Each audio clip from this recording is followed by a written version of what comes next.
starting my speech in 3, 2, 1. Proposition believes that something as crucial as tertiary education should never feel like a lottery. What do we mean by that? Right now, your ability to attend university doesn't just depend on your merit. It depends on whether you were born in Boston or Papua. It depends on whether you can afford rent in an expensive college town. And it depends on whether your country even has safe campuses. This is not a fair education system. It is a rigged lottery, and is long overdue for transformation. By moving to fully online tertiary education, we slash costs, expand access, and finally democratize knowledge in a world where skills are more important than pedigree. We're so proud to propose and will prove to you how it is fundamentally unjust to lock education behind a paywall, and secondly, online tertiary education empowers middle and lower income students to gain the skills they need in a digital and competitive economy. In this speech, I'm going to do 3 things. Firstly, contextualize the status quo in which this switch is needed. Secondly, and thirdly, prove to you why switching online permanently is far better given the context. Top level notes on setup then. Firstly, on framing. What does the world look like in the current context, right? Firstly, I think that the status quo is that universities and tertiary education are extremely rigid and inflexible. There are several points under here. A, the vast majority of cases, the system of universities require you to be in person or else you won't get a degree. This makes it very dependent on the region's geopolitical situation. Let me give you an example. Not long after Trump's inauguration, he enforced a policy to revoke mass international students' visas, stripping of their chances of getting to university abroad, despite them being accepted and planning a whole entire year for it. This shows us how easily something as fickle as a country's political situation can dictate whether or not you have access to tertiary education. The alternative that exists in the status quo, secondly, like scholarships and financial aid that opposition might bring up on this round, is deeply inefficient as well. These opportunities are highly competitive and often reserved for academic elites that are in 1 in a million, or those with exceptional circumstances, meaning that the vast majority of students, especially those who come from low-income backgrounds, are left behind even if they're the ones they need most. What will our world look like then? We want every university to switch to online courses, peer forums that you can access digitally. We think this simply upholds the principle of fairness and accessibility at the end of the day. Secondly, what is our counterfactual then?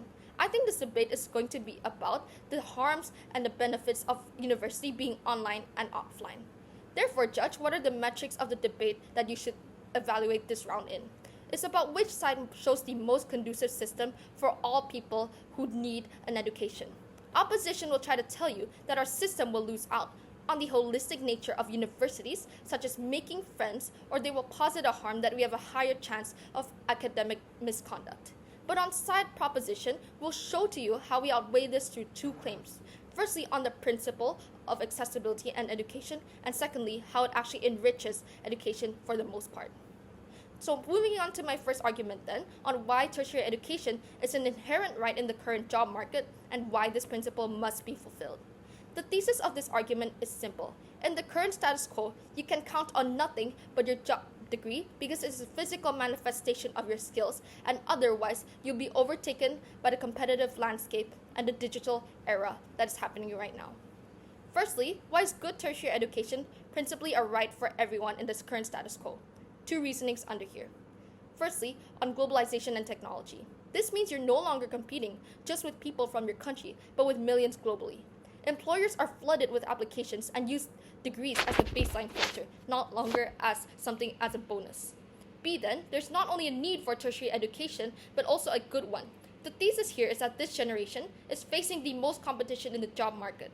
For example, even in developing countries, people are no longer being replaced by competent people from overseas as is 50 years ago, but more intelligent entities like AI. We tell you the only way to have a chance at the job market today is to have a good tertiary education that most of the time is in the West or abroad. And therefore, because of this, good tertiary education is no longer a luxury, it is a prerequisite to survival. Given this, why is achieving this level of education much more difficult on side opposition? A, on the cost. Universities remain physical, and this forces students to relocate and pay for housing and daily living near the campus. This disproportionately affects low-income and rural students who cannot afford to move to urban centers. Even more so for those who move from the developing to the developed countries, because all their wealth is going to be diminished as by the rate that the developing or developed nation has in terms of currency. So even if tuition is subsidized, the total cost of attendance remains unaffordable due to these living costs. Secondly, on the geographic limitations, right? I think physical universities are unevenly distributed. It's often concentrated in cities or developed areas. Students who live far away from campuses to save money face significant barriers, or they live in entirely other nation on their own. They may have to travel long distance or migrate entirely, which is logistically and financially unfeasible. In many developing countries, entire regions lack any nearby university, making education inaccessible as a whole. Thirdly, on political instability, right?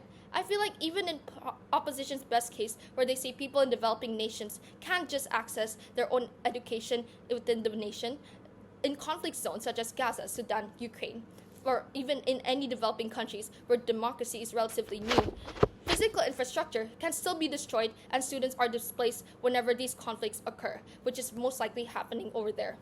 And even in democratic nations, protests or political decisions can shut campuses temporarily, which we tell you is extremely unreliable on their side of the house. In the end, the harm on opposition is clear. You lock people out who don't have enough resources, even if they're the ones that need it the most. Comparatively, why does switching to online work and enable more people to access these kinds of education, right? Firstly, we tell you that we already have the infrastructure for online education in the status quo.